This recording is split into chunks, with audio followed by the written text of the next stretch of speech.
사무엘상 1장. 에브라임 산간지대의 라마다임 소빔에 엘가나라는 사람이 살고 있었다. 그는 에브라임 사람으로 여로함의 아들이요 엘리후의 손자이며 도후의 증손이요 숲의 현손이었다. 그에게는 한나와 브닌나라는 두 아내가 있었다. 그런데 브닌나에게는 자식이 있었으나 한나에게는 자식이 없었다. 엘가나는 매년 실로에 올라가 전능하신 여호와 하나님께 예배하며 제사를 드렸는데 그곳에는 엘리의 두 아들 홈니와 비느하스가 여호와의 제사장으로 섬기고 있었다. 엘가나는 제사를 드릴 때마다 그 제물의 고기를 그의 아내 브닌나와 그 자녀들에게 나누어 주고 특별히 한나를 사랑하여 그녀에게는 두 몫을 주었다. 그러나 여호와께서는 한나에게 자식을 주시지 않았다. 브닌나는 한나가 자식을 낳지 못한다는 약점을 이용하여 그녀를 몹시 괴롭히고 업신여겼다. 브닌나의 그와 같은 태도는 해마다 변함이 없었다. 온 가족이 예배하러 실로에 올라갈 때마다 브닌나가 한나를 더욱 비웃고 조롱하며 학대하므로 한나가 울고 음식을 먹지 않을 때가 많았다. 그럴 때마다 남편 엘가나는 어째서 당신은 울기만 하고 아무것도 먹지 않소? 늘 그렇게 슬퍼하는 이유가 무엇이오? 10 아들보다 나은 내가 언제나 당신 곁에 있지 않소? 하였다. 어느 날 그들이 실로에서 먹고 마신 후에 한나는 일어나 성전으로 갔다. 그때 제사장 엘리는 평상시의 습관대로 성전 문 앞 의자에 앉아 있었다. 한나는 마음이 괴로워 여호와께 기도하며 울고 부르짖다가 이렇게 서약하였다. 전능하신 여호와여, 이 여종을 굽어 살피소서. 내 고통을 보시고 나를 기억하셔서 아들 하나만 주시면 내가 그를 평생토록 여호와께 바치겠습니다. 그리고 그의 머리도 깎지 않겠습니다. 한나가 기도를 계속하는 동안 엘리는 그녀의 입술을 지켜보았다. 그러나 한나는 말을 하지 않고 조용히 기도했기 때문에 그녀의 입술만 움직일 뿐 아무 소리도 들리지 않았다. 그래서 엘리는 한나가 취한 줄로 생각하고 그녀를 꾸짖었다.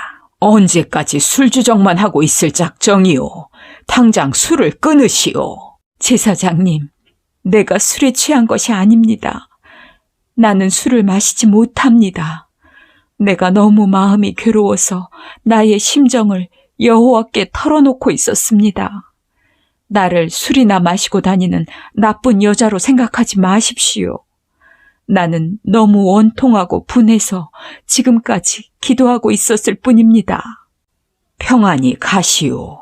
이스라엘의 하나님이 당신의 기도를 들어주시기 바랍니다. 제사장님, 그런 말씀을 해주시니 정말 고맙습니다. 그러고서 한나는 기쁜 마음으로 가서 음식을 먹고 다시는 수심에 쌓이지 않았다. 엘가나와 그의 가족들은 다음날 아침 일찍 일어나 여호와께 예배하고 라마에 있는 그들의 집으로 돌아왔다. 엘가나와 그의 아내 한나가 잠자리를 같이 하자 여호와께서는 그녀의 기도를 기억하셨다. 그래서 한나는 임신하고 때가 차서 아들을 낳았는데 그녀는 그 아이 이름을 사무엘이라 짓고 내가 여호와께 그를 구하였다 하고 그 이유를 밝혔다. 엘가나와 그의 가족이 매년 드리는 제사와 서약을 지키는 제사를 드리기 위해 실로에 있는 여호와의 성전으로 올라갈 때가 되었다. 그러나 한나는 올라가지 않고 자기 남편에게 이렇게 말하였다. 아이가 젖을 때면 내가 직접 그를 여호와의 집으로 데리고 가서 여호와께 바친 다음 평생 동안 그곳에 있도록 하겠습니다. 그러자 엘가나는 당신 생각에 좋을 대로 하시오. 여호와의 뜻이 이루어지기를 바라겠소. 하고 승낙하였다. 그래서 한나는 아기가 젖되기까지 그를 양육하며 집에서 기다렸다. 아이가 젖을 떼자 부모는 어린아이를 데리고 실로에 있는 여호와의 집으로 올라갔다. 그러나 그들은 빈손으로 가지 않고 제물로 3년 된 수소 한 마리와 밀가루 22리터와 포도주 한 가죽부대를 가지고 갔다. 그들은 수소를 잡아 아이를 데리고 엘리에게 갔는데 이때 한나가 그에게 말하였다. 제사장님, 나를 기억하시겠습니까? 나는 제사장님이 여기서 지켜보는 가운데 기도하던 여자입니다.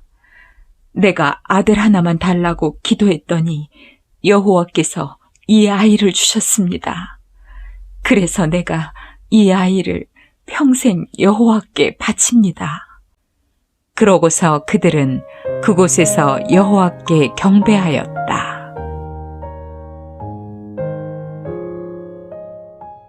사무엘상 2장. 한나는 이렇게 기도하였다. 여호와께서 내 마음을 기쁨으로 채우셨습니다. 여호와께서 나를 축복하시고 높여주셨으므로 내가 원수들에게 뽐낼 수 있게 되었습니다. 주께서 나를 구해주셨으니 나는 정말 기쁩니다. 여호와처럼 거룩하신 이는 아무도 없습니다. 주밖에는 다른 신이 없고 우리 하나님 같은 보호자도 없습니다.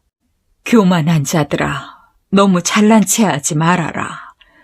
거만한 자들아, 너무 우쭐대지 말아라.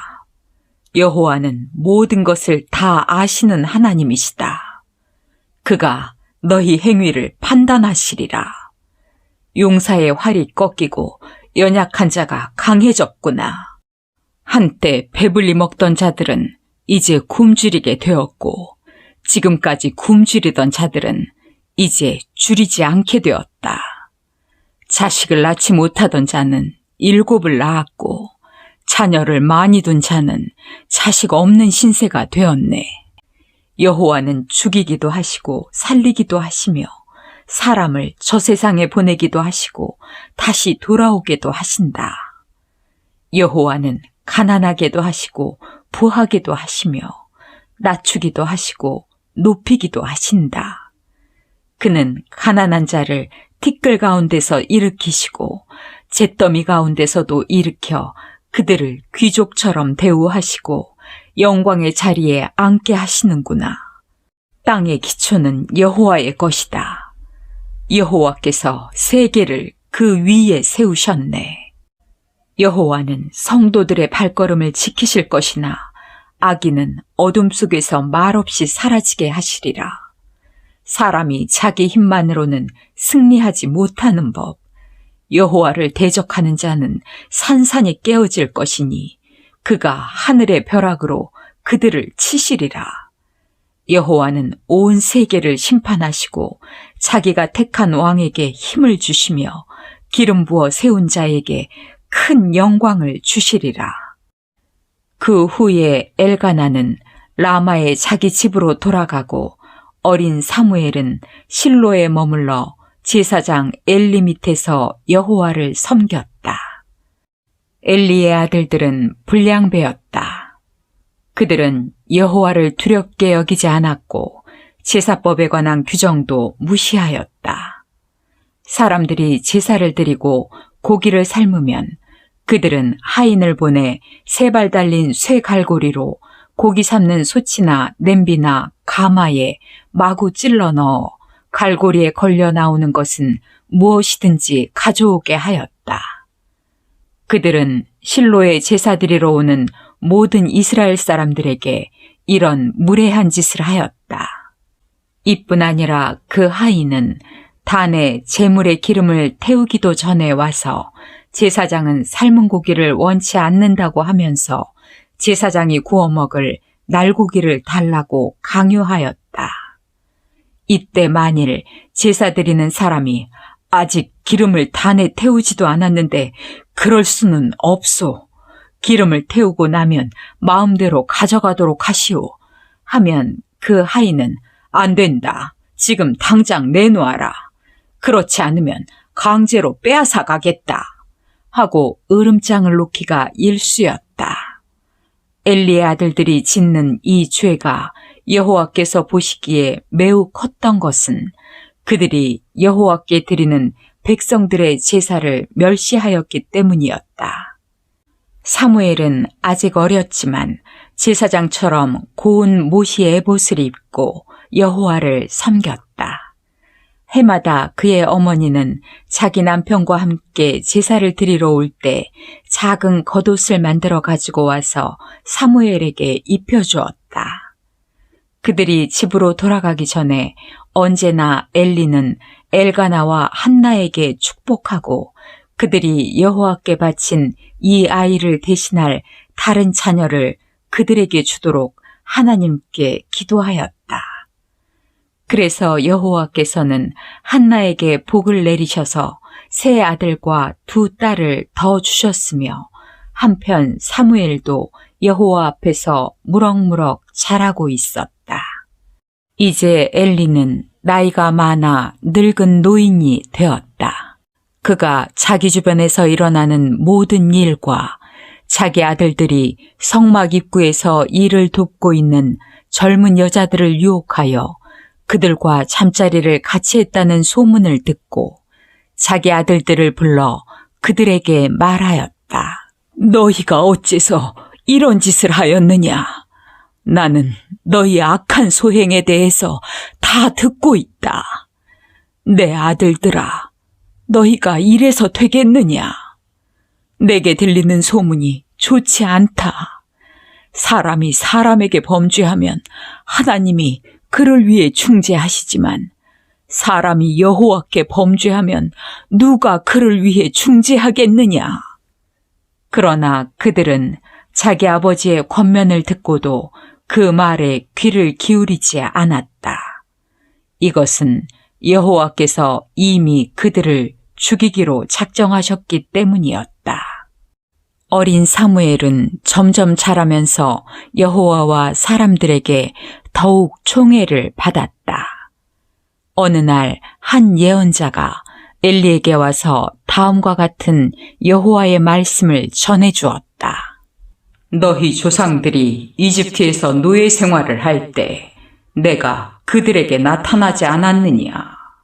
내가 이스라엘 모든 지파 중에서 특별히 너희 조상 아론을 택하여 나의 제사장으로 삼고 그로 내 단에 제물을 드리게 하며 향을 피우게 하고 나를 섬길 때에 에봇을 입게 하지 않았느냐?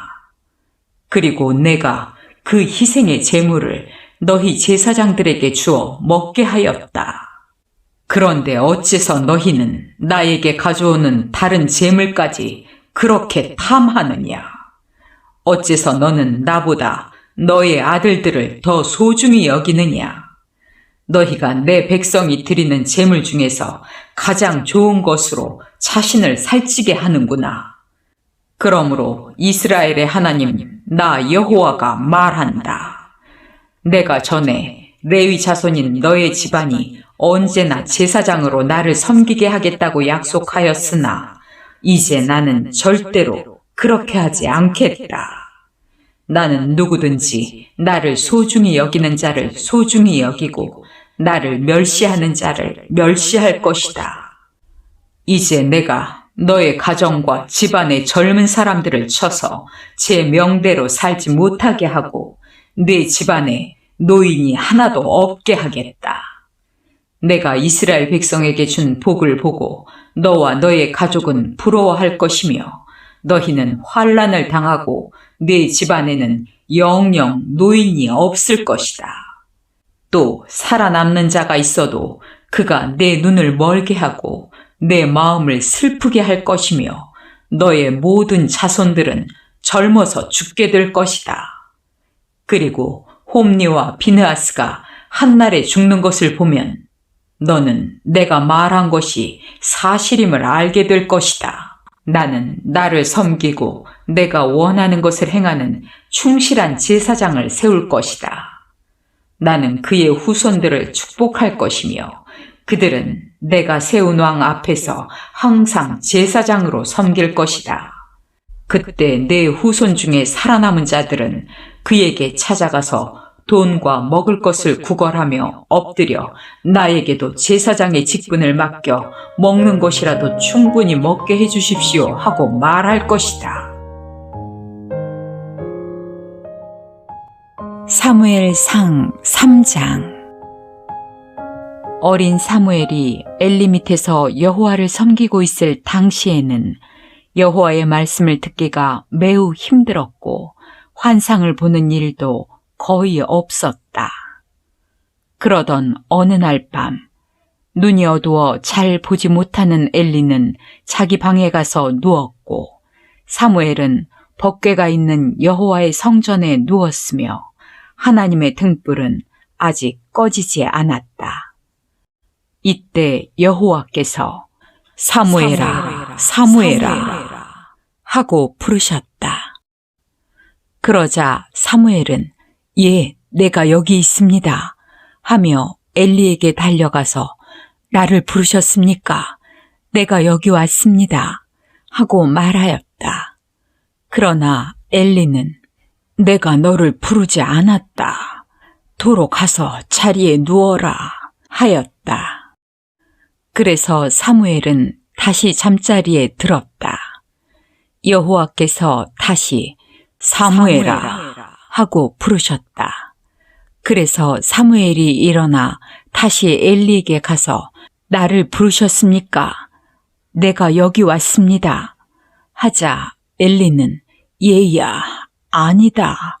내가 너를 부르지 않았다. 가서 자거라 하고 대답하였다. 이때까지 사무엘은 여호와를 알지 못하였고 그분의 말씀을 들어본 적도 없었다. 여호와께서 세 번째 사무엘을 부르셨다. 그래서 사무엘은 이번에도 벌떡 일어나 엘리에게 달려가서 나를 부르셨습니까?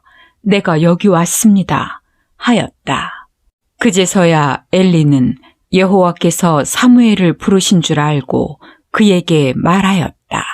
돌아가서 누워 있다가 다시 부르는 소리가 나면 여호와여 말씀하소서 주의 종이 듣겠습니다 하고 말하여라. 그래서 사무엘은 다시 가서 자리에 누웠다.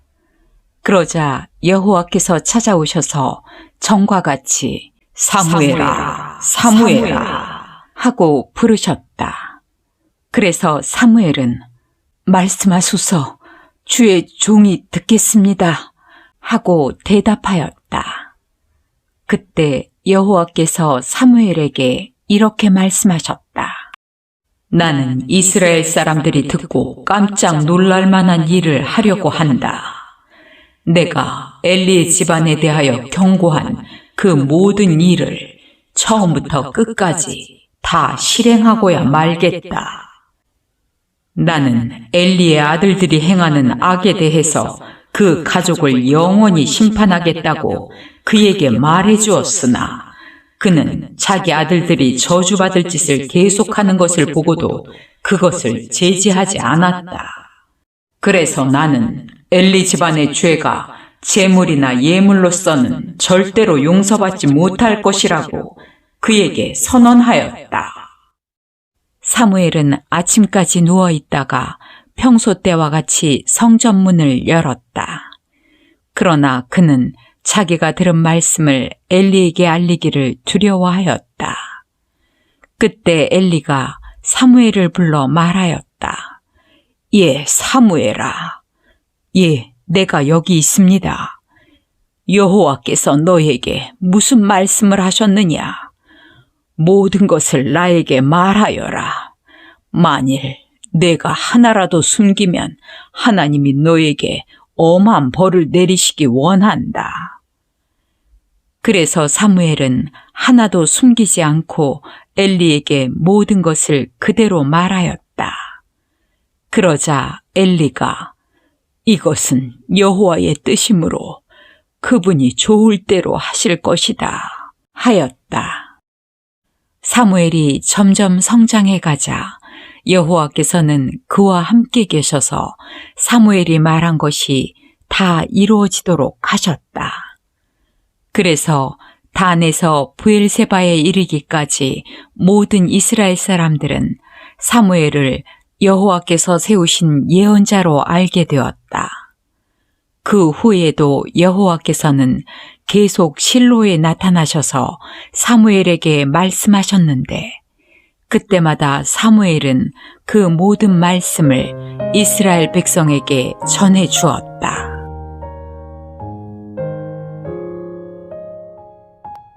사무엘상 4장. 그때 블레셋 사람과 이스라엘 사이에 전쟁이 일어나 이스라엘군은 에베네셀 근처에 포진하고 블레셋군은 아벡에 포진하였다. 블레셋군이 전열을 갖추고 이스라엘군과 맞서 싸우자 치열한 전투가 벌어졌다. 이 전투에서 이스라엘군은 블레셋군에게 패하여 약 4,000명의 병사가 전사하였다. 살아남은 이스라엘군이 진지로 돌아왔을 때 이스라엘 지도자들은 모여서 서로 의논하며 이렇게 말하였다. 왜 여호와께서 오늘 우리를 블레셋 사람에게 패하게 하셨을까? 여호와의 법궤를 실로에서 이리로 가져오자. 우리가 그것을 전쟁터로 메고 나가면 여호와께서 우리 가운데 계셔서 분명히 우리를 원수들의 손에서 구원하실 것이다. 그래서 그들은 실로에 사람을 보내 그룹 천사 사이에 계시는 전능하신 여호와의 법궤를 가져왔는데 엘리의 두 아들 홈니와 비느하스도 그 법궤 곁에 있었다. 여호와의 법궤가 진지로 들어오자 이스라엘 사람들은 너무 좋아서 땅이 울릴 정도로 함성을 질렀다. 이때 블레셋 사람들은 이게 무슨 소리냐? 히브리 진지에서 큰 소리가 들려온다. 도대체 무슨 일이냐? 하고 웅성거렸다. 그들은 여호와의 법궤가 이스라엘 진지로 들어갔다는 말을 듣고 두려워하며 외쳤다. 신이 히브리 진지에 들어갔다. 이제 우리에게 화가 미쳤구나. 전에는 이런 일이 없었다.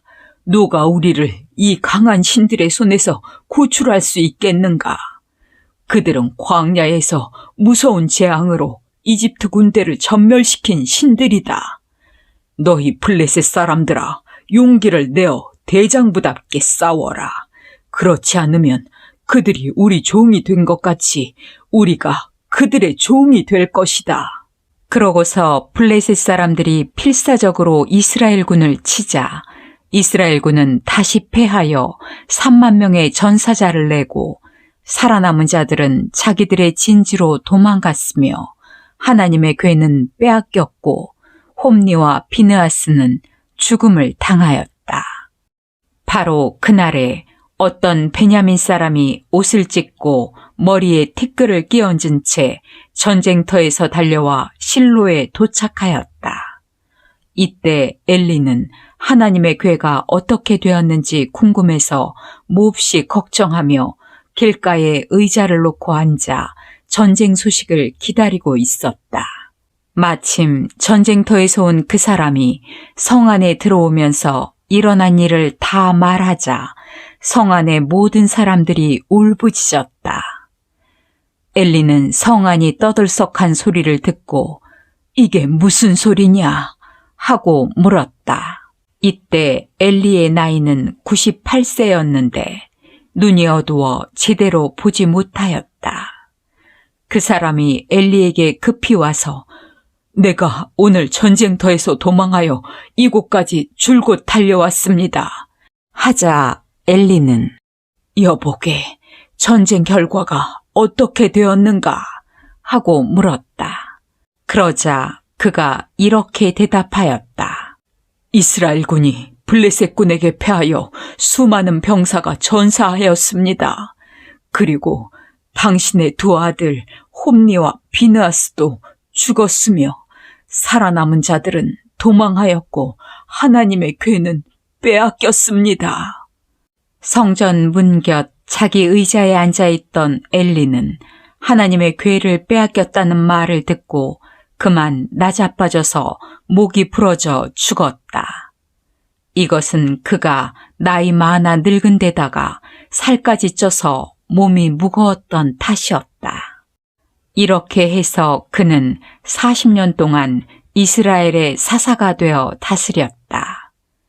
엘리의 며느리인 비느하스의 아내는 임신하여 상기가 가까웠을 때 하나님의 궤를 빼앗긴 일과 시아버지와 자기 남편이 죽었다는 말을 듣고 갑자기 진통을 겪다가 아이를 낳고 다 죽어가고 있었다. 그녀가 죽기 바로 직전에 옆에 섰던 여자들이 정신 차려라, 아들이다 하고 말해 주었으나 그녀는 아무 대답도 하지 않고 있다가 영광이 이스라엘에서 떠났다 하고 아이 이름을 이가봇이라 하였다. 그녀가 이렇게 이름을 지은 것은 하나님의 궤가 빼앗겼고 그녀의 남편과 시아버지가 죽었기 때문이었다. 사무엘상 5장. 블레셋 사람들은 하나님의 궤를 뺏은 다음 그것을 에베네셀에서 아스돗으로 가지고 가 그들의 다곤 신전 안에 있는 다곤 신상 곁에 두었다. 아스돗 사람들이 다음날 아침 일찍 일어나 신전에 가보니 다곤이 얼굴을 땅에 대고 여호와의 궤 앞에 쓰러져 있었다. 그래서 그들은 다곤을 일으켜 다시 제자리에 세워두었다. 그런데 그 다음날 아침에도 같은 일이 일어났다. 전날과 마찬가지로 다곤이 여호와의 궤 앞에 쓰러져 있었는데 이번에는 그 머리와 두 손목이 끊어져 문지방에 얹혀 있었고 몸통만 그대로 남아 있었다. 그래서 그 후로부터 다곤의 제사장들이나 그 신전에 드나드는 사람들은 아스돗에 있는 다곤 신전의 문지방을 밟지 않았다. 그때 여호와께서는 아스돗 일대에 악성 종기가 퍼지게 하셔서 그곳 사람들을 무섭게 벌하기 시작하였다. 아스돗 사람들이 이것을 보고 우리가 더 이상 이스라엘 신의 궤를 여기에 둘 수 없다. 이러다가는 우리 신 다곤과 함께 모두 전멸하고 말겠다. 하고 소리를 질렀다. 그래서 그들은 블레셋 5지방의 통치자들을 불러 모으고 그 궤의 처리 문제를 의논한 끝에 가드로 보낼 것을 결정하고 그것을 그리로 옮겼다. 그러나 그 궤를 옮긴 후에 여호와께서 그 성에도 큰 벌을 내리셔서 젊은 사람 늙은 사람 할 것 없이 모조리 악성 종기에 시달리게 하심으로 그 성에 일대 혼란이 일어났다. 그래서 그들은 하나님의 궤를 에그론으로 보냈다. 그러나 에그론 사람들이 하나님의 궤가 들어오는 것을 보고 저들이 이스라엘 신의 궤를 이리로 가지고 와서 우리를 다 죽이려 하는구나 하고 외쳤다. 그러므로 그들은 다시 블레셋 5지방 통치자들을 불러 모아 이스라엘 신의 궤를 본래 있던 곳으로 돌려보내고 우리가 죽음을 면하자 하였다. 그러나 하나님이 그들을 무섭게 치심으로 그 성은 온통 죽음의 공포에 휩싸여 있었다. 그리고 죽지 않고 살아남은 자들도 악성 종기 때문에 고통을 당하게 되자 그 성의 부르짖음이 하늘에 사무쳤다.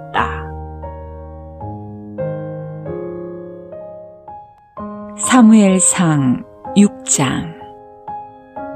여호와의 궤가 블레셋 땅에 있은 지 7개월이 되었을 때 블레셋 사람들이 그들의 제사장들과 점쟁이들을 불러놓고 물었다. 우리가 여호와의 궤를 어떻게 하면 좋겠소? 우리가 어떻게 하면 이 궤를 본래 있던 곳으로 돌려보낼 수 있는지 가르쳐 주시오. 이스라엘 신의 궤를 돌려보내려면 그냥 보내지 말고 허물을 씻는 속건제물도 함께 보내야 합니다. 그러면 병도 낫고 이스라엘 신이 계속 우리에게 벌을 주는 이유도 알게 될 것이오. 그렇다면 속건제물로 무엇을 보내면 되겠소? 그러자 그들은 이렇게 대답하였다. 블레셋 각 지방 통치자들의 수요대로 악성 종기 모양으로 만든 금 5덩어리와 금쥐 5마리를 보내시오.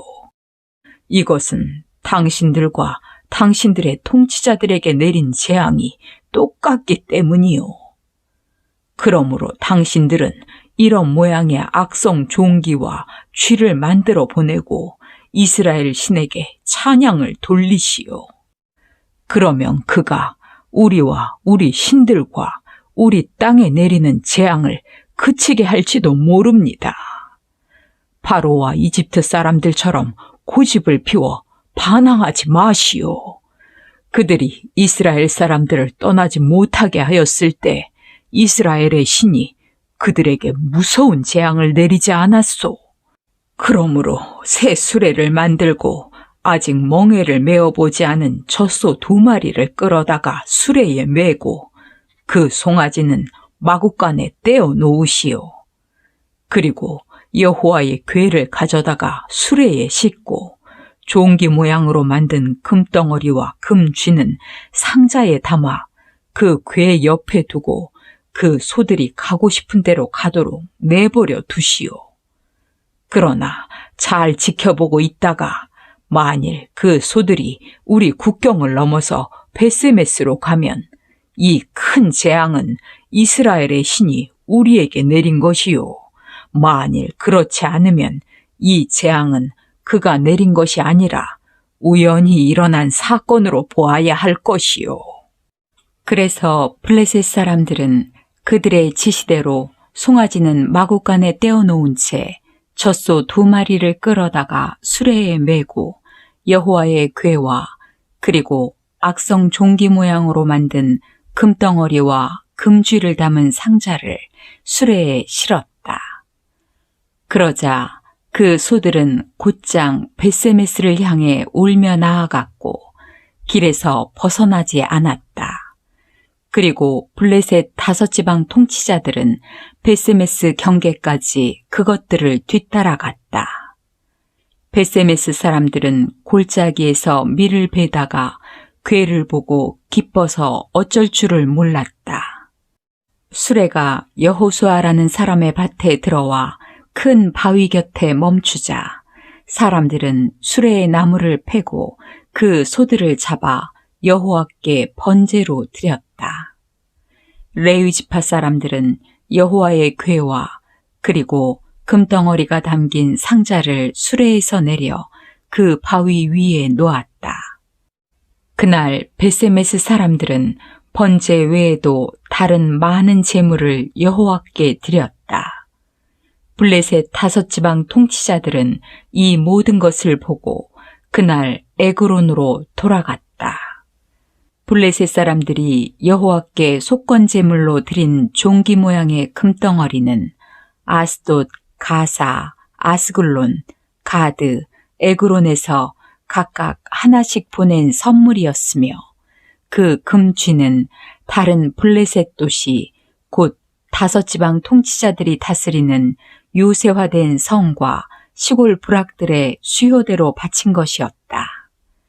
그리고 여호와의 궤를 놓았던 바위는 그 당시에 일어난 사건의 증거물로서 오늘날까지 베세메스 사람 여호수아의 밭에 그대로 있다.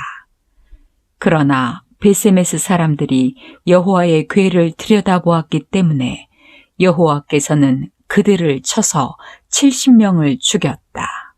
그러자 베세메스 사람들이 통곡하며 이 거룩하신 하나님 여호와 앞에 누가 설 수 있겠는가? 우리가 여호와의 궤를 여기서 어디로 보내야 좋단 말인가? 하고 부르짖었다. 그래서 그들은 사람들을 기럇 여아림 주민들에게 보내 블레셋 사람들이 여호와의 궤를 도로 보내왔으니 당신들은 내려와서 이것을 가져가시오 하였다.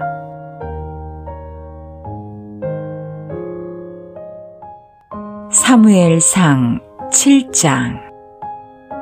그래서 기럇 여아림 사람들은 여호와의 궤를 가지고 가서 산 언덕에 사는 아비나답의 집에 두고 그의 아들 엘리아살에게 그 궤를 맡겨 지키도록 하였다. 여호와의 궤가 기럇 여아림에 들어간 지 20년이 되었고 그동안에 모든 이스라엘 사람들은 슬퍼하며 여호와를 찾았다. 그래서 사무엘이 모든 이스라엘 백성에게 이렇게 말하였다. 여러분이 진심으로 여호와께 돌아오고자 하면 이방 신들과 아스타롯 우상들을 여러분 가운데서 제거하고 여호와만 섬기기로 작정하십시오. 그러면 그분이 여러분을 블레셋 사람에게서 구출하실 것입니다. 그래서 이스라엘 사람들은 바알과 아스타롯 우상을 없애버리고 여호와만 섬겼다. 그때 사무엘이 그들에게 이스라엘 백성 여러분 모두 미스바로 모이십시오. 내가 여러분을 위해 여호와께 기도하겠습니다. 하고 말하였다. 그래서 그들은 미스바에 모여서 물을 길어 여호와 앞에 붓고 온종일 금식하며 우리가 여호와께 범죄하였습니다. 하고 자기들의 죄를 고백하였다. 그리고 사무엘은 그곳 미스바에서 이스라엘의 사사가 되었다. 블레셋 사람들은 이스라엘 사람들이 미스바에 모였다는 말을 듣고 병력을 동원하여 그들을 치려고 올라왔다. 그러자 이스라엘 사람들은 블레셋 사람들을 두려워하여 사무엘에게 당신은 우리를 블레셋군의 손에서 구원해달라고 우리 하나님 여호와께 쉬지 말고 기도하십시오 하였다. 그래서 사무엘이 젖먹는 어린 양 한 마리를 가져다가 통째로 태워 여호와께 번제를 드리고 이스라엘을 도와달라고 부르짖자 여호와께서는 그 기도를 들어주셨다. 사무엘이 번제를 드리고 있을 때 블레셋군이 이스라엘과 싸우려고 접근해 왔으나 여호와께서 큰 천둥 소리로 그들을 혼란 속에 몰아넣으셨다. 그래서 이스라엘군은 그들을 격퇴하고 미스바에서 벳갈까지 계속 추격하며 그들을 쳤다. 그때 사무엘은 돌 하나를 주어 미스바와 센 사이에 세우고 여호와께서 여기까지 우리를 도우셨다 하고 그 이름을 에베네셀이라 불렀다. 이렇게 해서 블레셋 사람들은 굴복하고 다시는 이스라엘 땅에 쳐들어오지 못했는데 이것은 여호와께서 사무엘이 살아있는 동안 그들을 막으셨기 때문이었다. 그래서 이스라엘 사람은 블레셋군에게 빼앗겼던 에그론과 가드 사이의 모든 성들을 되찾았다. 그리고 이스라엘과 아모리 사람 사이에도 평화가 있었다. 사무엘은 평생 동안 이스라엘의 지도자로 일하였다. 그는 해마다 베델과 길갈과 미스바로 순회하면서 그곳의 모든 소송 문제를 처리해주고 다시 자기 집이 있는 라마로 돌아왔는데 그는 거기서도 이스라엘 사람들의 소송 문제를 해결해 주었다. 그리고 사무엘은 여호와를 위해 그곳에 단을 쌓았다.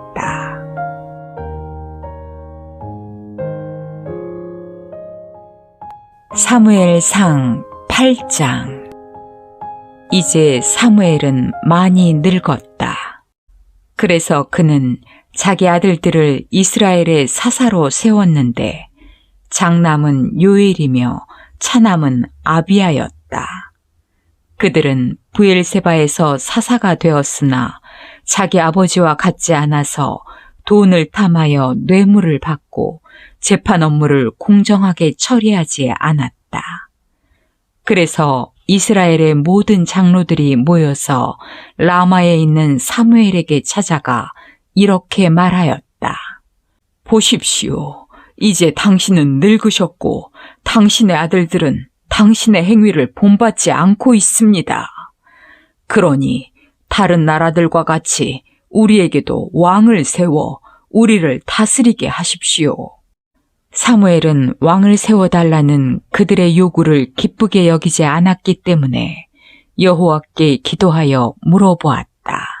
그러자 여호와께서 그에게 이렇게 대답하셨다. 백성들이 너에게 한 말을 다 들어주어라. 그들은 너를 버린 것이 아니라 나를 버려 더 이상 내가 그들의 왕이 되는 것을 원치 않고 있다. 내가 그들을 이집트에서 이끌어낸 그날부터 오늘날까지 그들은 계속 나를 저버리고 다른 신들을 섬겨왔으며 이제 그들은 너에게도 똑같은 짓을 하고 있다.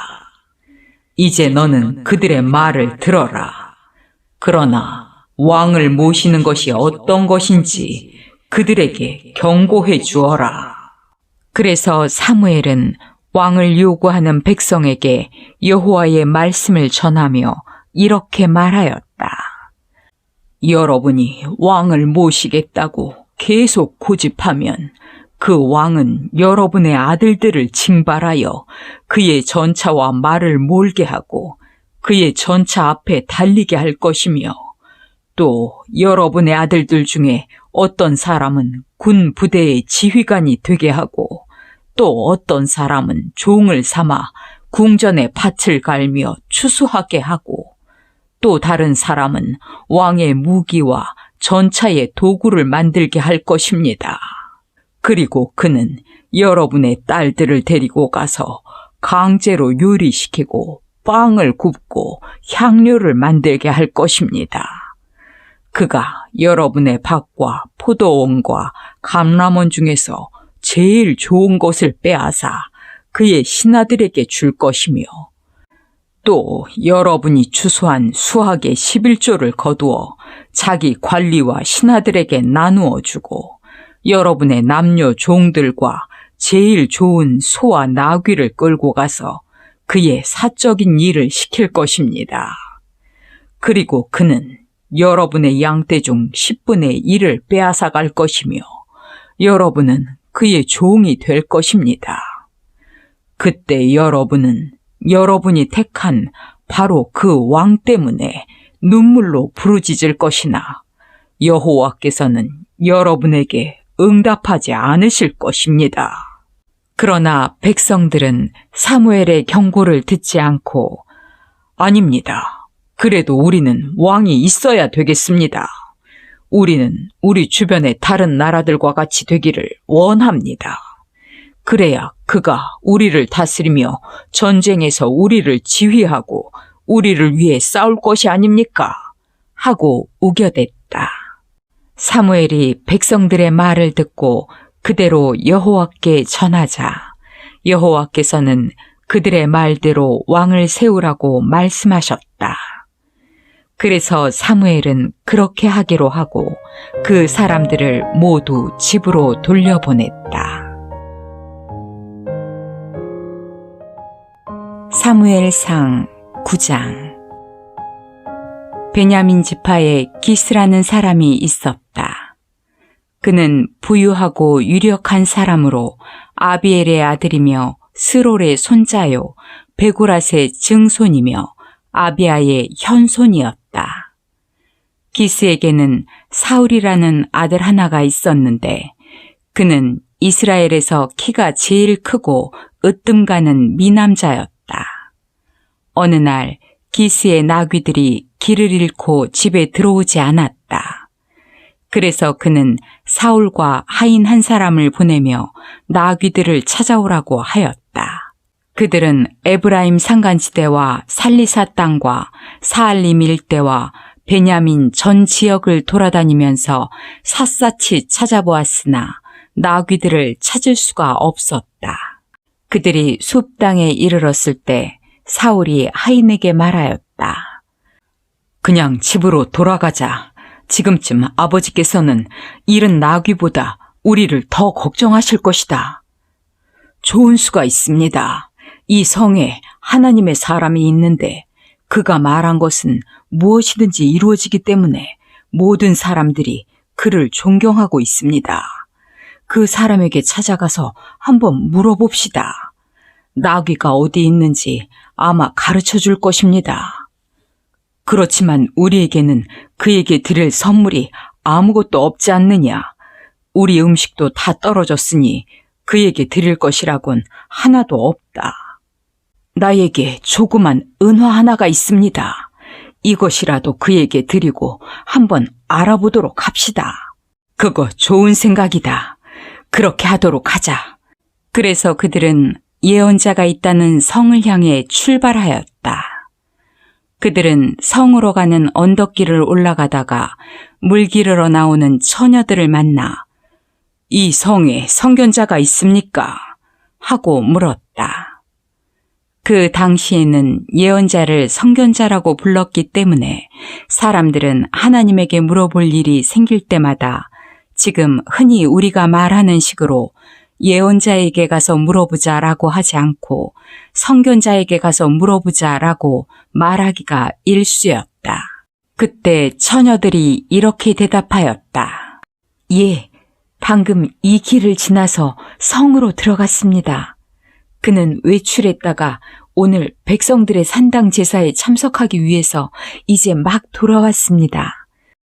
그는 곧 산당으로 떠나야 합니다. 이것은 백성들이 그가 와서 축복을 해주기 전에는 제물을 먹지 않고 기다리기 때문입니다.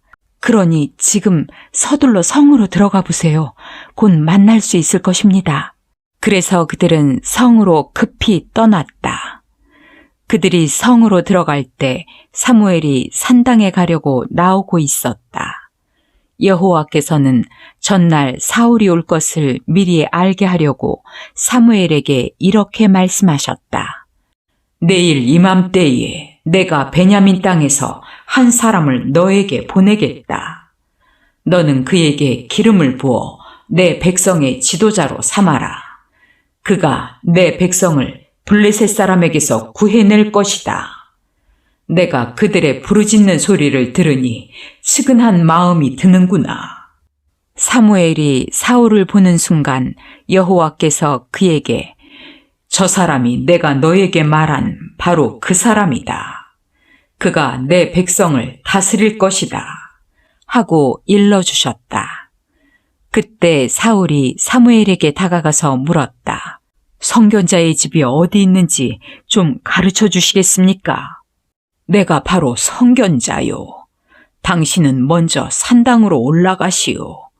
오늘 당신과 내가 함께 식사할 것이오.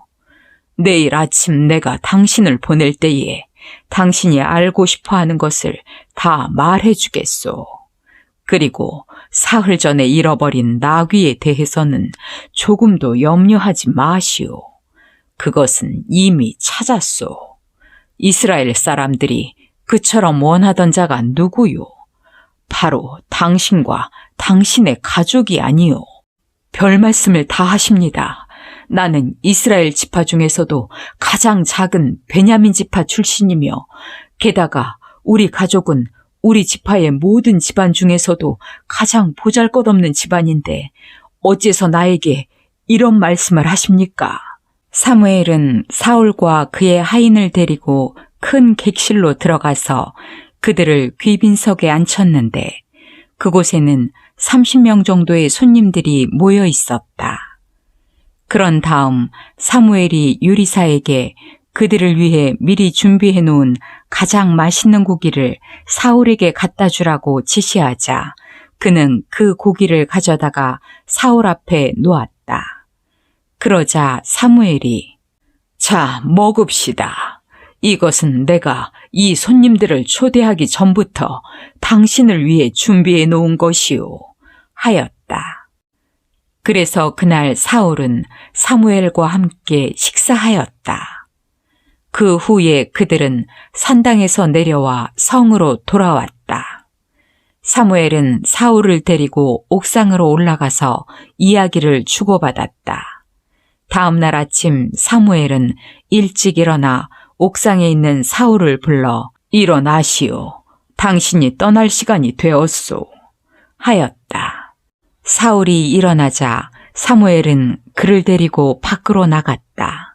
그들이 성 끝에 왔을 때 사무엘은 사울에게 잠깐 내가 당신에게 할 말이 있소.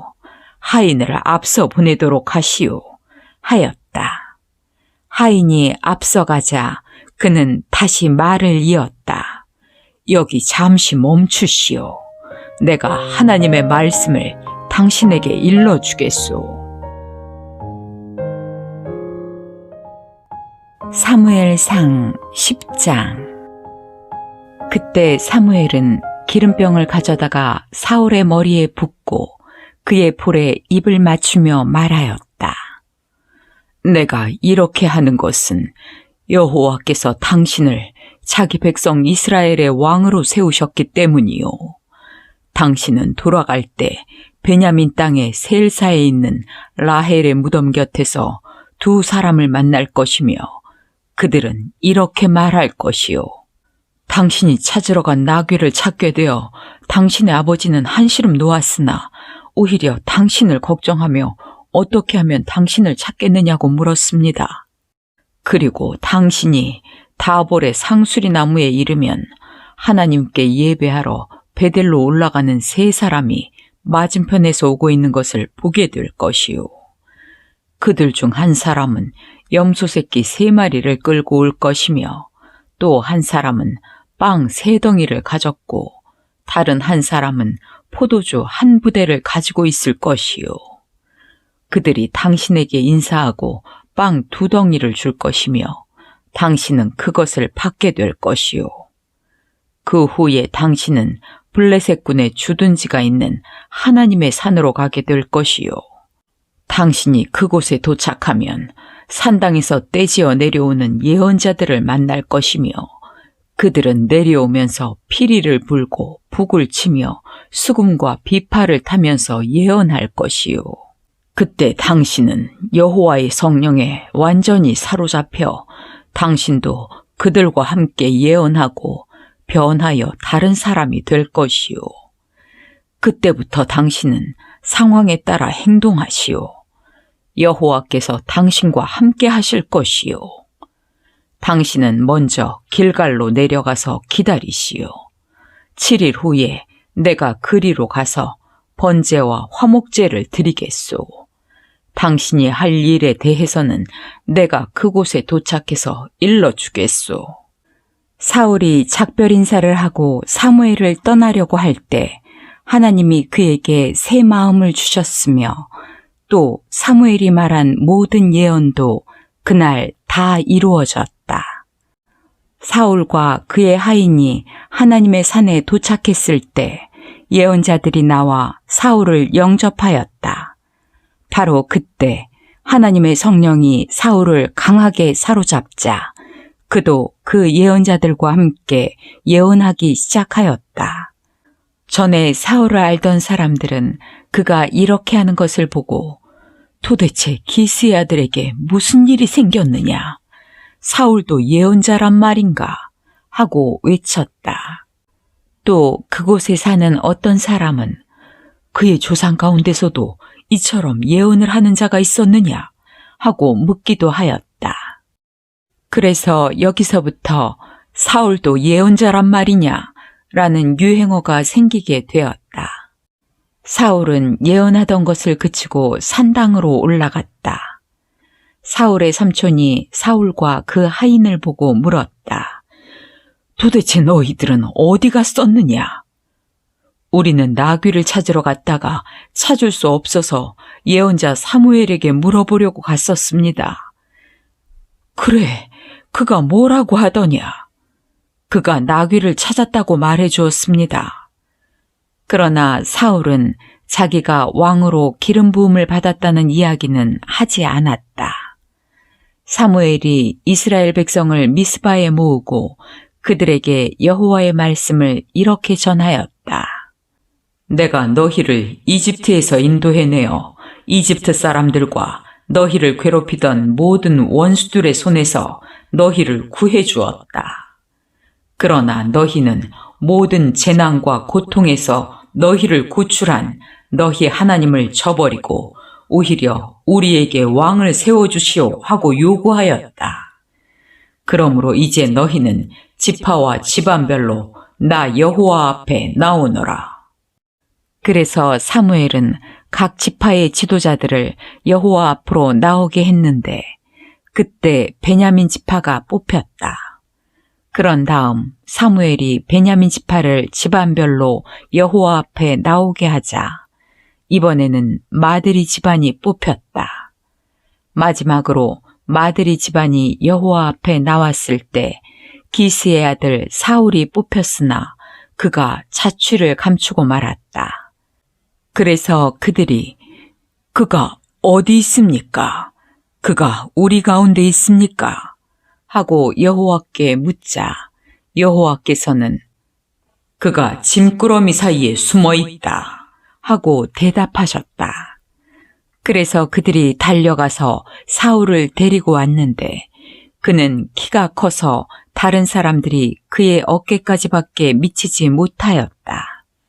그때 사무엘이 모든 백성에게 이분이 여호와께서 왕으로 뽑은 사람입니다. 이스라엘에 이만한 사람이 어디 있겠습니까? 하자 백성들은 왕의 만세를 외쳐댔다. 그때 사무엘은 왕의 권리와 의무가 무엇인지 백성들에게 말하고 그것을 책에 기록하여 여호와 앞에 두고 백성들을 모두 집으로 돌려보냈다. 사울이 기브아에 있는 자기 집으로 돌아갈 때 마음에 하나님의 감동을 받은 사람들은 그와 동행하였으나 몇몇 불량배들은 이 사람이 어떻게 우리를 구원하겠느냐 하며 그를 무시하고 그에게 아무 선물도 주지 않았다. 그러나 사울은 침묵을 지켰다.